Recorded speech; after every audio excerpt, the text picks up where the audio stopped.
حدیث نمبر 5353۔ حضرت ابو ہریرہ رضی اللہ عنہ بیان کرتے ہیں کہ نبی اکرم صلی اللہ علیہ وسلم نے سونے کی انگوٹھی پہننے سے منع فرمایا۔ حدیث نمبر 5354۔ امام مسلم رحمۃ اللہ علیہ نے اس حدیث کی ایک اور سند ذکر کی ہے۔ حدیث نمبر 5355۔ حضرت عبداللہ بن عباس رضی اللہ عنہ سے مروی ہے کہ رسول اکرم صلی اللہ علیہ وسلم نے ایک شخص کے ہاتھ میں سونے کی انگوٹھی دیکھی تو آپ نے اسے اتار کر پھینک دیا اور فرمایا، تم میں کوئی شخص آگ کے انگارے کا قصد کرتا ہے اور اسے اپنے ہاتھ میں لیتا ہے۔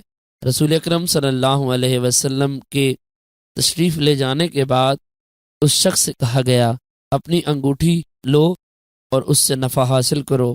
اس نے کہا، خدا کی قسم میں اس چیز کو کبھی بھی نہیں اٹھاؤں گا جس کو رسول اکرم صلی اللہ علیہ وسلم نے پھینک دیا۔